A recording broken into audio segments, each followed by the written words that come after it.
exposición de esta tarde. Saludo también a Emily y Arnoldo que gentilmente nos están dando la buena tarde. Decía yo que estamos empezando la exposición de esta tarde, que tiene por tópico qué son los derechos reales. Y precisamente como acostumbramos, hacemos una evocación para ubicarnos en el contexto del asunto que estamos abordando. Traigo a cuenta lo que platicamos el día martes en relación al patrimonio, que fue el último tópico que tratamos. Ciertamente hicimos una ubicación de los criterios del profesor Castanto Dueñas en nuestro código, exponiendo en dónde se sitúa cada uno de los criterios que él expuso. Y luego hablamos del patrimonio. Dijimos, para que lo recordemos todos, que el patrimonio es un conjunto de bienes, derechos, acciones, cargas y obligaciones valorables en dinero que le corresponden a una persona.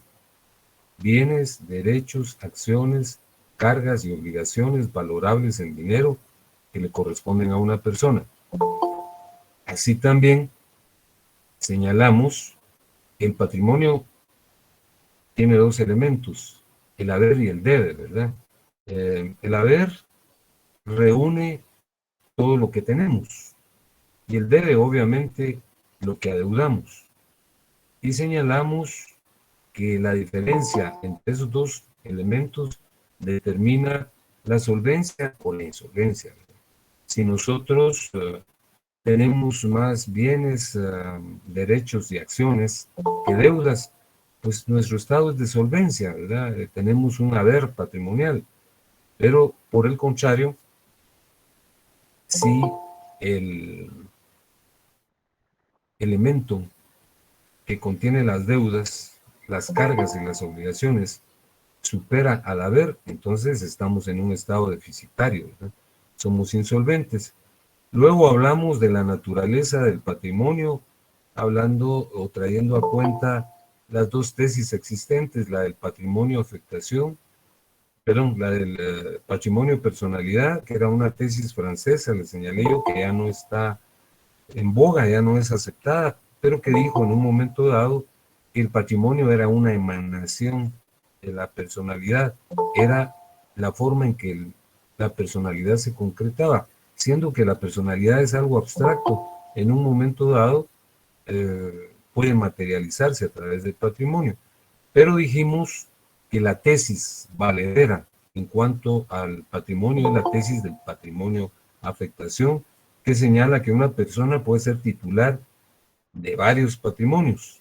Y señalamos el caso de la comunidad de gananciales en el matrimonio, en el cual los cónyuges son titulares de dos patrimonios, de los bienes que tenían antes de casarse, que son patrimonios individuales, y del que se conjunta dentro del matrimonio, ese corresponde a los dos. Allí nos quedamos. Para empezar esta exposición, debo insistir en lo que ya dije, que el patrimonio es un conjunto de bienes, derechos, acciones, cargas y obligaciones.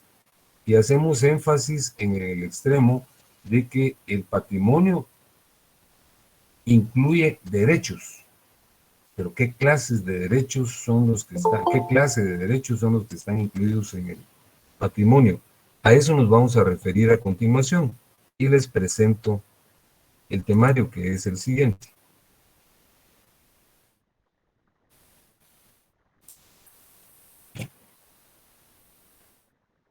Ya lo tienen a la vista, ¿verdad? Sí, licenciado. Ya, licenciado. Gracias, Jerry. Listo, Gracias. licenciado. Ya se ve. Muy bien. La temática que vamos a abordar hoy en la tarde es ¿qué son los derechos reales? Si ustedes recuerdan, la primera parte de nuestro programa trata y aborda los derechos reales. Por eso es tan importante que nosotros expliquemos qué son los derechos reales. Hace unos minutos yo les señalaba que el patrimonio, mejor dicho, evocaba, el patrimonio es un conjunto de derechos, bienes, acciones, cargas y obligaciones. Pero cuando aludimos que el patrimonio está conformado por derechos, ¿a qué nos estamos refiriendo? Bueno, hay derechos personales y derechos reales como elementos integrantes del patrimonio. Entonces, lo que vamos a explicar el día de hoy es esto. ¿Qué son los derechos reales? Allí está la pregunta. Y en el número o en el numeral 1 exponemos que para dar respuesta a esa pregunta, ¿qué son los derechos reales?, han sido formuladas 3 teorías. Hay 3 respuestas. La teoría clásica, la teoría personalista u obligacionista y la teoría ecléctica. Repito, lo que pretendemos responder en este momento es la interrogante, ¿qué son los derechos reales? Y estoy señalando que en torno a esa pregunta han sido formuladas 3 respuestas. Esas 3 respuestas se identifican con los nombres de teoría clásica, la primera, teoría personalista u obligacionista, la segunda, y teoría ecléctica. Abordemos qué dice la teoría clásica respecto al concepto de derechos reales. Debo señalarles que se le denomina clásica porque es la teoría más añeja, tal y como lo consignamos ahí, es la más longeva, la más vieja, ya dentro del contexto del derecho romano, el derecho romano imperial, los abogados de aquella época, Papiano, Ulpiano, ya hacían exposiciones sobre este tópico. Y esto lo traigo a cuenta para que adviertan que es una tesis demasiado remota, demasiado vieja. ¿Y qué era lo que decía la tesis a partir del derecho romano? Esto, que está consignado en renglón y medio. El derecho real es una relación de poder inmediato y directo que una persona ejerce sobre un bien. Aquí hay un esquema que pretende presentar visualmente lo que la teoría clásica señalaba como derecho real.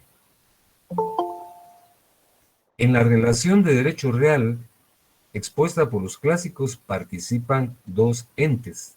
La persona, que es una persona natural o física o persona jurídica, pero hablemos de una persona natural o física, de un ser humano que es el que está representado aquí, y de un bien, que es una casa, como ustedes lo advierten ahí. La casa, este bien, le pertenece a esta persona. ¿Y qué tipo de relación hay entre esta persona que es el dueño de la casa? ¿Qué tipo de relación hay entre esta persona y la casa o el bien? Aquí la describimos. Es una relación de poder. El poder se ejerce de manera inmediata y directa. ¿Qué quiere decir eso? Que si yo estoy en mi casa, si deseo, pues abro una puerta, si deseo la cierro, de manera inmediata, según mis voliciones. Y ese poder lo ejerzo de manera directa. Es decir, para abrir la puerta o para abrir la ventana no tengo que pedirle permiso a nadie, porque yo ejerzo un poder sobre los bienes de mi pertenencia. Por ejemplo, una persona con su teléfono celular ejerce una relación de poder inmediata y directa.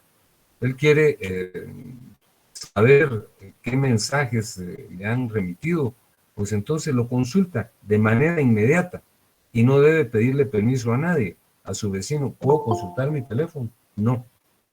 Entonces, adviertan pues cómo la teoría clásica define el derecho real estableciendo que es una relación de poder que se ejerce de manera inmediata y directa.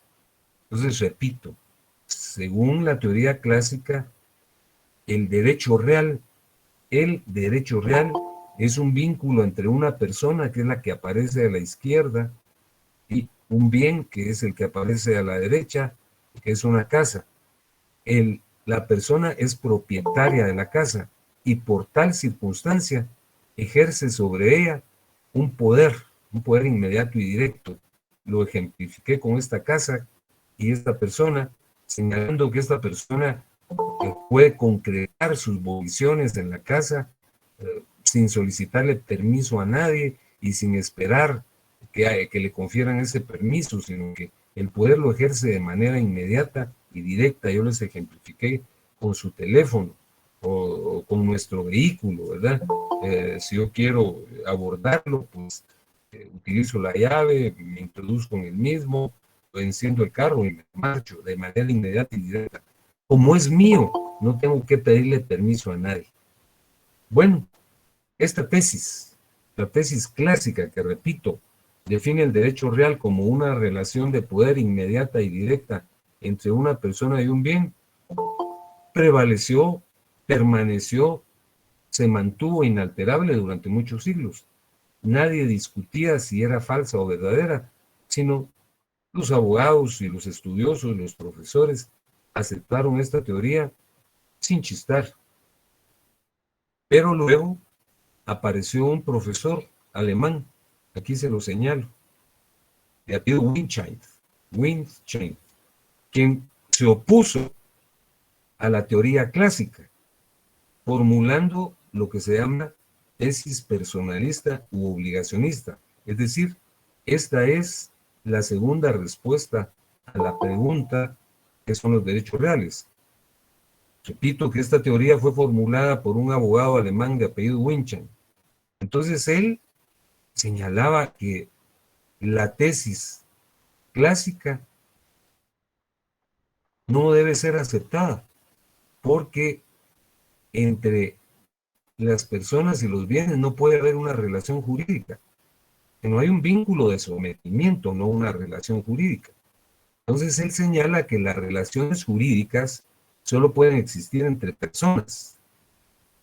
Por ejemplo, para explicar la relación de derecho real entre una persona y una casa, él decía que no es que la persona tenga una relación jurídica con la casa. No se puede tener relaciones jurídicas con los bienes, sino solo relaciones de sometimiento. Las relaciones jurídicas son entre personas, porque el derecho regula el vínculo entre las personas, lo norma. Entonces, por ejemplo, el derecho real es entre una persona y la comunidad, son otras personas. Es una relación de abstención basada en el respeto. ¿Qué quiere decir abstenerse? A ver, le pregunto a alguien que me diga qué es abstenerse. Por ejemplo, a Amalia Elizabeth López. Amalia, usted está presente, porque aquí está consignado su nombre. Bien. Antonio de Jesús Gómez Herrera. ¿Quién quiere decirme qué quiere decir abstenerse? Buenas tardes, licenciado. Abstenerse es como detenerse o retenerse de realizar algo que puede estar correcto o puede estar incorrecto. Es el simple hecho de no realizarlo y de retenerse para hacerlo. Qué respuesta tan puntual y tan precisa. ¿Con quién tuvo el gusto? Mi nombre es Shirley Cabrera. Y le mire muy agradecido por su intervención. Fíjese que usted lo definió mucho mejor, muy bien. Aquí lo estoy anotando, Shirley Cabrera. Licenciado, disculpe, también podría ser en no participar en algo a lo que también uno pudiera tener derecho. Eso es exactamente. Usted lo está diciendo con otras palabras lo que dijo Shirley. ¿Usted quién es? Magalí, licenciado. Magalí García. Magalí, muchas gracias. Oye, les agradezco mucho, damas. Qué finas son ustedes. Eso es lo que dijo Shirley y lo que dijo Magalí. Abstenerse es no hacer, entrar en una conducta de omisión. Absténganse de hablar. A los compañeros que les pregunté no les dije que se abstuvieran de hablar, sino les pedí que intervinieran, pero no lo hicieron. Licenciado, entonces, disculpe. Sí. Perdone que lo interrumpa. Bueno, ya las compañeras muy atinadamente pues comentaron y usted también lo afirmó ahí. Podría ser también querer hacer algo, pero que por ética, por principio, no se hace. Sí, tener el deseo, pero no hacerlo por ética o principios, valores. Sí. Abstenerse es no hacer algo. ¿Con quién hablé en este momento? Con Carlos Pérez, para servirle, Lic. Gracias, Carlitos, por su intervención hoy. Es usted muy fino. Les agradezco mucho que me están interviniendo. Entonces, eso es abstenerse. Entonces, fíjense que vean cómo en la tesis clásica se define el derecho real como una relación de poder. Aquí no. En el segundo de los planteamientos, que es la tesis personalista, el derecho real es una relación de abstención. ¿En qué consiste? La persona que es propietaria de la casa puede hacer lo que desee con ella. ¿Por qué? Porque las otras personas tienen que abstenerse. Yo no puedo intervenir en la relación que hay una persona con un bien de su pertenencia. Imagínense que por cualquier circunstancia la televisión de mi casa está afectada, ¿verdad? No funciona. Y yo estoy muriéndome de deseos por ver el partido entre Municipal y el Vega Real.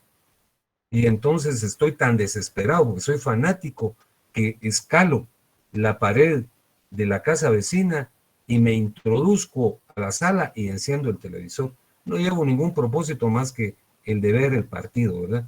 Pero ahí estoy incurriendo en una conducta anómala que puede ser hasta delito porque escalé la pared, me introduje en una vivienda que no es la mía, la allané. Entonces, lo que tengo que hacer es abstenerme. Así como decía Carlos hace unos minutos, aunque yo tenga muchos deseos, tengo que abstenerme por ética, por respeto, dijo él, ¿verdad? Entonces, la relación de derecho real, según esta tesis de Winchay, es entre la persona y las otras personas de la sociedad. Las otras personas no pueden perturbar mi derecho, así como yo perturbé el de mis vecinos escalando la pared, ¿verdad? Asustándolos, ¿verdad? Entonces, aquí dice, no deben perturbar al titular. Entonces, adviertan la diferencia entre la tesis clásica sobre el derecho real y la tesis personalista que fue formulada por Winchay. Aquí les anoté. Esta teoría fue formulada por el jurista alemán Winchay, quien expuso que las personas no pueden sostener una relación jurídica con un bien. Esta relación será una relación material, económica, pero nunca jurídica. Las relaciones jurídicas solo pueden constituirse entre personas. Por esa razón, para esta tesis, el derecho real es un vínculo entre una persona y la colectividad. La colectividad tiene que asumir una relación respetuosa de abstención. Yo no puedo perturbar el derecho de los demás. Si alguien está hablando con su teléfono, por su teléfono celular, y yo deseo comunicarme a mi casa y no tengo mi teléfono a la mano, no puedo arrebatarle el teléfono a la otra persona, porque van a pensar que se lo estoy robando, que saber que estoy intentando. Entonces yo debo abstenerme, aunque tenga deseos de hacerlo, como dijo Carlos, de manera respetuosa. Entonces, la diferencia entre la tesis clásica y la tesis personalista u obligacionista es que en la tesis clásica el derecho real es un poder que la persona ejerce sobre el bien. Y las personas y los bienes, según esta tesis, pueden relacionarse jurídicamente, ¿verdad? Y Winchay dice que no, que las personas, solo las personas pueden relacionarse jurídicamente. Entonces, el derecho real consiste en una conducta de omisión de la colectividad para el propietario, ¿verdad? Incluso llega a decir un caso, si nosotros aceptamos que pueden haber relaciones jurídicas entre las personas y los bienes, una persona podría contraer matrimonio con una puerta, por ejemplo, ¿verdad? Pero no es así, ¿verdad? Porque según Winchay, las relaciones jurídicas solo existen entre personas. Fíjense que lo usual, lo común y lo corriente es que en las discusiones de la enciclopedia jurídica hayan posiciones extremas, como esta que les estoy señalando, pero finalmente surge una teoría ecléctica. Las teorías eclécticas son las que fusionan las posiciones radicales, ¿verdad? Ya lo decía Aristóteles, ¿verdad? Siempre se debe buscar el justo punto medio. Y eso es lo que hacen las teorías eclécticas. Fíjense que lo que hace la teoría ecléctica es unir estas dos posiciones. Vean lo que dice. Esta teoría reconoce la veracidad parcial de las dos teorías y dice que el derecho real es un poder inmediato y directo que el ser humano ejerce sobre los bienes, que es la posición clásica, y la segunda parte es y produce una conducta respetuosa de abstención por parte de la colectividad. Fusiona las dos posiciones, las integra y crea una sola. Es decir, la teoría clásica señala que es un poder inmediato y directo. La teoría personalista formulada por Winchay dice que no, que es una relación entre personas, que las personas deben respetar el ejercicio de otra persona, no perturbándolo, como dice acá. Y la tercera teoría intermedia, ecléctica, fusionadora, integradora, conciliadora, lo que dice es, en unión de los dos criterios, que el derecho real es un poder inmediato y directo que el ser humano ejerce sobre los bienes y que produce una conducta respetuosa de abstención por parte de la colectividad. Bueno, ya vimos que es un derecho real. Un derecho real es un poder inmediato y directo que las personas ejercen sobre los bienes y produce la abstención respetuosa de la colectividad. A ver, por favor, le pregunto a Cristian Gerardo Monroy Flores. Sí, licenciado. ¿Qué tal, Cristian? ¿Cómo está? Mire, muchas gracias Ahí bien, por licenciado, poniendo contestar. 100% atención. Muchas gracias. Cristian, según la teoría clásica, ¿qué es el derecho real? ¿Qué es el derecho real? Aquí está en el número 2. Un Y ahí poder está en este. inmediato y directo. Pero, permítame. Es una relación de poder inmediato y directo, está bien, pero ¿quién la sí. ejerce? Esta es una teoría. Esta es una teoría, esa es, ¿verdad, licenciado? Sí, esta es. La Esta es número una 2. teoría añeja, fue la primera que se Añeja, añeja, formó. no añeja. ¿Perdón? Es una teoría añeja, no añeja. Añeja fue la primera que se formuló y los juristas romanos señalaban que el derecho real es una relación de poder inmediato y directo que una persona ejerce sobre un bien. Exactamente, como aparece en la pantalla, una persona ejerciendo un poder inmediato y directo sobre la casa. Entonces, pusimos añeja porque quiere decir que es vieja, pues tiene muchos siglos, como yo lo expuse hace unos minutos. Muchísimas gracias por su intervención. Ahora le pregunto a Grecia Quetzalí. Dice,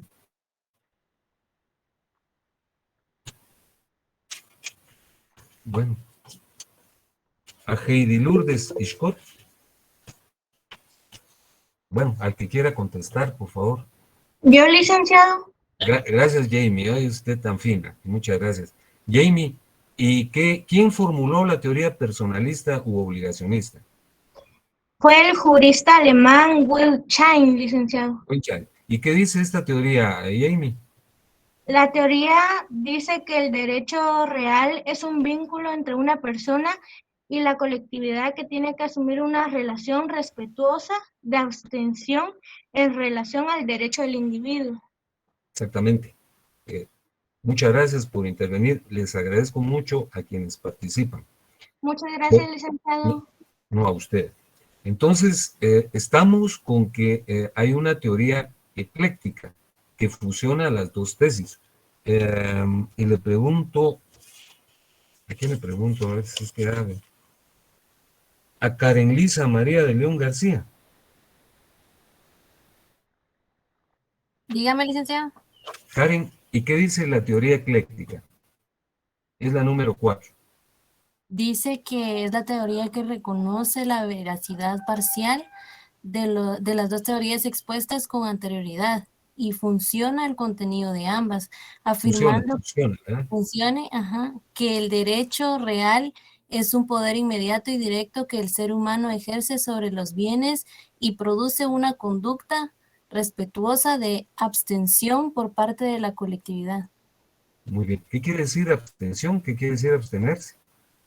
No hacer algo por... No hacer algo. No hacer algo. Está muy bien. Bueno, entonces fíjense que hay muchas clasificaciones de los derechos reales, pero nosotros vamos a dar a conocer la tesis que sigue nuestro código porque es para nosotros la más importante, ¿verdad? Hay clasificaciones para dar y prestar, ¿verdad? Hay tantas como autores abordan el asunto, pero a nosotros nos importa y nos interesa esta, porque es la tesis que reconoce nuestro código. De conformidad con nuestro código, hay 3 grupos de derechos reales. Derechos reales plenos que confieren al titular el goce y la disposición. Está en el 5.1. Derechos reales de mero goce, está en el 5.2. Ahorita vamos a hablar de cada uno de ellos. Y derechos reales de garantía. Este es el contexto de la primera parte de nuestro programa. Estas son las figuras que vamos a ir estudiando en lo sucesivo. Les dije que, y les repito, que de conformidad con la clasificación legal, la que incorpora nuestro código, la que incorpora el decreto ley 106, hay 3 grupos de derechos reales. 3 grupos de derechos reales. Los derechos reales plenos, que confieren el goce y la disposición como la propiedad. Fíjense que aquí clarifico algo. A la propiedad, jurídicamente también se le llama dominio. Esas son voces sinónimas. La propiedad quiere decir dominio y dominio quiere decir propiedad. Entonces, el derecho real pleno por excelencia es la propiedad, porque el propietario tiene 2 facultades. Puede gozar el bien y disponer del bien. Si yo tengo una casa, puedo gozarla, residir en ella, ¿verdad? O puedo disponer de ella, darla en arrendamiento o venderla. Entonces, el derecho real pleno por excelencia es la propiedad. Después hay derechos reales de mero goce, que ya los vamos a ir estudiando paulatinamente. Son aquellos que, como su nombre lo indica, solo confieren el goce, ¿verdad? Son bienes de ajena pertenencia, pero a mí me facultan para que yo disfrute de sus bienes. Aquí hay 4 figuras: el usufructo, el uso, la habitación y la servidumbre. Y luego están los derechos reales de garantía, que son 2, la hipoteca y la garantía mobiliaria. Hasta hace unos años se hablaba de hipoteca y prenda, pero ahora se habla de hipoteca y garantía mobiliaria. Entonces, repito, hay muchas clasificaciones de los derechos reales, pero a la que nosotros le ponemos más atención y la estudiamos, que es el contexto de nuestro programa, es a esta que yo les estoy señalando. Es una clasificación tripartita. Hay 3 grupos de derechos reales. El primer grupo es el de derechos reales plenos, que confieren al titular el goce y la disposición. Ahí solo aparece la propiedad, a la que también se le llama dominio. Los derechos reales de mero goce, que son el usufructo, el uso, la habitación y la servidumbre, y los derechos reales de garantía, en donde están contenidos la hipoteca y la garantía mobiliaria. A ver, le pregunto a Dionel Florian.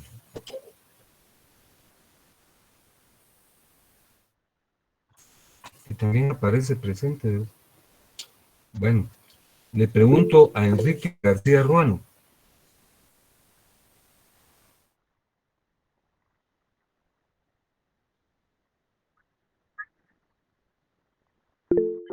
Bueno, ¿quién quiere? ¿No quieren participar? Con mucho gusto, licenciado.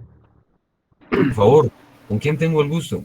Con Edwin Sosa, licenciado. Ah, Edwin, muchas gracias. Le agradezco su intervención. Edwin,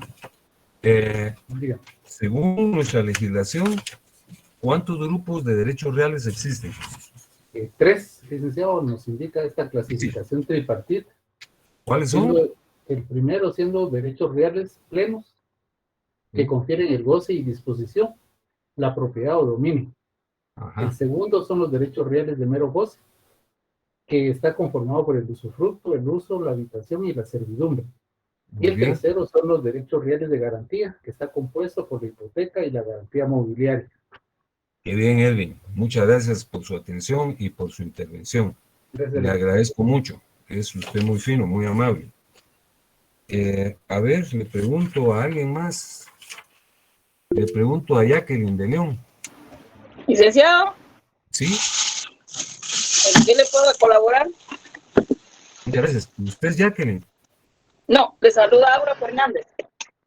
Pero Laura. hace rato que estaba queriendo colaborar. Dígame. Ay, Laura, perdóneme. Fíjese que por alguna circunstancia yo no puedo ver cuando levantan la mano, pero perdóneme, por favor. Fíjese que habiendo tantas personas que no quieren participar y dándoles yo la posibilidad de intervenir a quienes quieren hacerlo. Ahora, repítame, por favor, cuáles son los 3 grupos de derechos reales. Ahorita los dijo Edwin, que de derechos reales que reconoce nuestro código. El usufructo, perdón, No. ¿será el 5.1, usufructo, dijo usted? No. 5.1, ¿cuáles son? Derechos reales. Derechos reales plenos de goce y disposición y la propiedad o dominio. ¿Dónde está la propiedad o dominio, verdad? El 5.2, ¿cuáles son? Son los derechos reales de mero goce. ¿Ahí qué figuras aparecen? 5.2.1. La figura del usufructo, uso, habitación y servidumbre. Muy bien, ¿y el tercer grupo? Son los derechos reales de garantía, en los cuales se encuentra la hipoteca y la garantía mobiliaria. Muchísimas gracias, Laura. Mire, no sabe cómo le agradezco. Fíjense que de veras. Es un gusto, licenciado. No, muchas Licenciado, una pregunta. gracias. Por favor. Es que fíjese que estaba viendo que aquí en su libro dice hipoteca y prenda. Prenda es lo mismo que garantía mobiliaria. No, yo acabo de aclarar ese detalle. ¿Quién me está preguntando, por favor? Yo a Sofía, perdón, no le puse atención, licenciado. ¿Cómo? Sofía. Sí, así es. Sofía, Sofía, fíjese que yo les acabo de clarificar que hasta hace 5 años más o menos figuraba la hipoteca y la prenda, pero se emitió una ley que amplió lo relativo a la prenda y utiliza el nombre de garantía mobiliaria. Que bueno, mire, también le agradezco que esté consultando el texto. En la parte final del texto se clarifica este detalle, pero eso es muy importante, quiere decir que usted es una persona que está poniendo atención y llevando la lectura del texto, ¿verdad? Muchas gracias. Fíjense que me permito comentarles con una colateralidad que el nombre Sofía para mí es muy significado. Así se llama mi mujer, así se llama mi hija y así se llama mi nieta Sofía. Muchas gracias por intervenir y por permitirme aclarar eso, ¿no? Gracias a usted, licenciado. Muchas gracias. Fíjense que el tema que con el cual vamos a concluir la exposición de esta tarde versa sobre el número de los derechos reales. Entonces hay una pregunta ahí, ¿cuántos derechos reales existen? Ustedes podrán preguntarme, así como me preguntó Sofía en este momento, en relación a la hipoteca y a la prenda de la garantía mobiliaria, pero ¿cómo nos pregunta usted cuántos derechos reales? Y aquí los acabamos de ver, que son, ¿cuántos? 7. Propiedad, usufructo, uso, habitación, servidumbre, hipoteca y garantía mobiliaria. ¿Por qué nos pregunta cuántos derechos reales existen si ya nos expuso que son 7 en el Código Civil guatemalteco? Pero fíjense que en el mundo del derecho hay posiciones a veces antagónicas. Hay 2 tesis cuyo nombre está expuesto en latín. La tesis numerus apertus y la tesis numerus clausus. La tesis numerus apertus quiere decir de número abierto. Y la tesis numerus clausus quiere decir de número cerrado. ¿Qué diferencia hay entre la tesis numerus apertus y la tesis numerus clausus? Fíjense que según esta teoría, la tesis numerus apertus, o sea, la de número abierto, señala que existen tantos derechos reales como puedan ser creados por los ciudadanos y consecuentemente se ignora cuántos existen. Fíjense que es una tesis que no tiene validez ni la ha tenido en nuestra patria. Algunas personas han generado controversia sobre este tópico, pero realmente no hay fundamento para tenerlo. La tesis numerus apertus O sea, la tesis de número abierto dice que no se sabe cuántos derechos reales hay, porque los ciudadanos tienen la potestad de crear una figura de derechos reales, porque el comercio es dinámico y no puede generarse tropiezos y adecuarse solo a las figuras que están en la ley. Entonces, nunca sabríamos cuántos derechos reales hay y se estaría incumpliendo uno de los objetivos del derecho, que es ordenar la sociedad. Entonces, esta tesis de números abiertos, la tesis de números apertos, es una tesis desacreditada, no es aceptada. La tesis que se acepta es la de número cerrado, porque solo existen los derechos reales reconocidos por la ley, ¿verdad? Entonces, en nuestra patria existen 7 figuras de derechos reales. Los ciudadanos no podemos estar creando leyes, las crea el organismo legislativo, ¿verdad? Entonces, solo las leyes pueden generar modificaciones a otras leyes. Por ejemplo, si se pretendiera modificar ese aspecto en el Código Civil, tendría que haber una reforma o emitirse otro código. Entonces, respecto al número de los derechos reales y a la pregunta ¿cuántos derechos reales existen? Hay 2 teorías.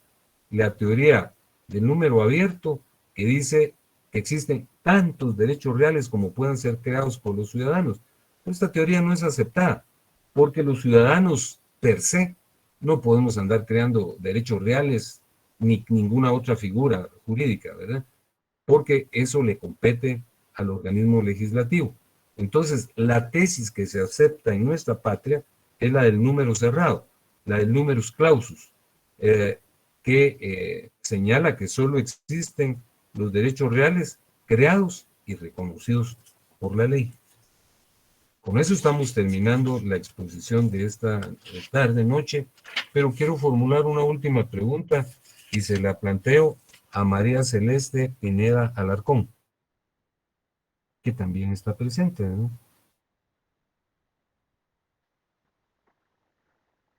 Bueno, no interviene. ¿Le puedo colaborar, licenciado? Sí, licenciado, ¿le puedo apoyar? Por favor, dama, yo le agradezco mucho. Le vamos a dar oportunidad al caballero. Las damas son primero, pero él intervino y le pido disculpas. A ver, ¿quiénes son las personas que intervinieron? ¿Usted es, caballero? Juan Pablo. Juan Pablo. ¿Y la dama quién es? Damaris Mérida. ¿Cómo? Damaris. Bueno. Damaris, muy bien. Juan Pablo, sobre el número de los derechos reales han sido formuladas 2 teorías. ¿Cuáles son? Tenemos como la primera teoría la de números apertus y como segundo la números clausus. ¿Y qué dice la teoría de números apertus? Solo esa, digamos. Las cuales exponen que existen tantos derechos como personas, tantos derechos reales como personas. Como pueden ser creados por las personas. Ajá. Entonces no sabríamos nunca la cantidad de derechos reales. Entonces ahora le pregunto a Damaris. Damaris, por favor, perdone que la haya dejado en segundo plano, pero solo para mantener un orden. ¿Qué dice la teoría de números clausus? No tenga pena, licenciado. La teoría del número clausus es la tesis que es aceptada por nuestra legislación. Y esa dice que solo existen los derechos reales creados y reconocidos por la ley, los cuales son 7. Así es. Miren, yo estoy muy agradecido con las personas que intervienen. Les insisto, fíjense que a veces ante una exposición que uno formula, se puede producir la conducta de silencio, ¿verdad? De abstención de responder. Entonces, da la sensación o de que lo entendieron todos absolutamente con plenitud o que no entendieron nada. Entonces, para quien expone, sobre todo a través de esta vía, ¿verdad? Estamos próximos pero alejados presencialmente, las respuestas son muy importantes. Así es que yo les presento mi gratitud, ¿sí?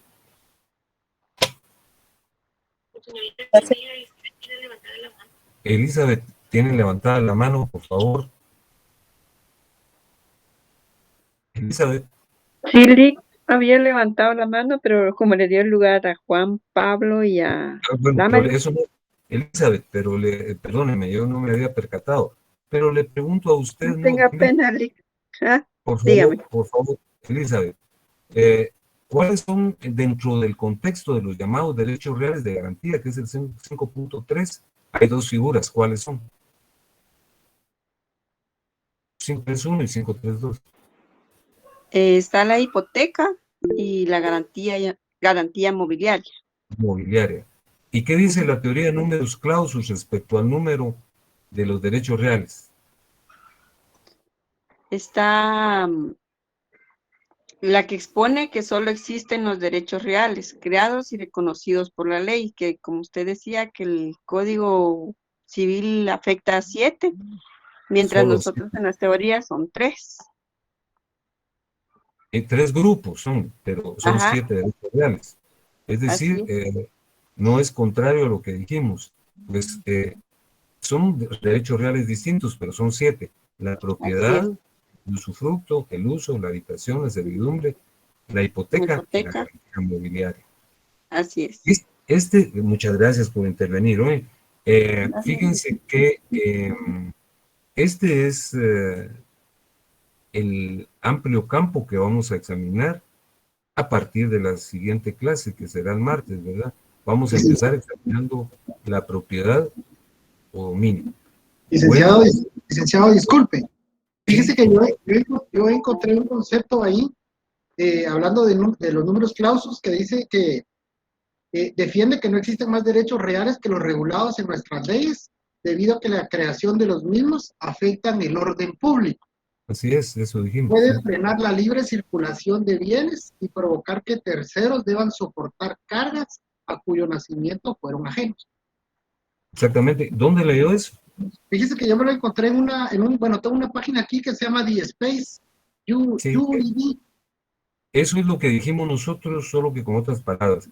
Fíjese Sí, que me llamó la atención la parte de que afecta el orden público, o sea, como usted decía, no puede estar creando cualquiera por ahí. Y la otra es que no se ponen cargas, digamos, ajenas, ¿no? Exactamente. Fíjense que la teoría numerus apertus posibilita que cualquier ciudadano pueda crear una figura de derecho real, y les dicen, pero ¿por qué puede existir esa libertad? Porque el comercio es dinámico y la legislación es estática, y entonces estamos generando una afectación al comercio, pero lo que estamos provocando es desorden, porque estaríamos convirtiendo a cualquier ciudadano en legislador, ¿verdad? Solo el organismo legislativo puede crear figuras jurídicas. Por eso la tesis que se acepta es la numerus clausus, o sea, la de número cerrado. Solo existen los derechos reales creados por la ley, porque la tesis numerus apertus, en caso que se aceptara, impondría, como usted nos lo señala, cargas a terceros, ¿verdad? Que ni siquiera conocerían de esas figuras, ¿verdad? Entonces, como el derecho tiene la pretensión de organizar y ordenar a la sociedad, pues definitivamente posibilitar que cualquiera ande creando figuras de derechos reales es posibilitar el desorden. Exacto. Muchas gracias por su el orden intervención. público, ¿verdad? Gracias, licenciado. Bueno, muy bien, entonces me despido de ustedes, deseo que descansen. No, todavía tienen otra clase. Que intervengan bastante en la otra clase, también hay que intervenir en todas, por favor. Estoy muy agradecido, les reitero mi gratitud a quienes intervienen, sobre todo a los que intervienen así, como esta última intervención, tan espontáneamente. Que Dios los bendiga, que tengan buena noche. Feliz tarde. Gracias, Feliz tarde.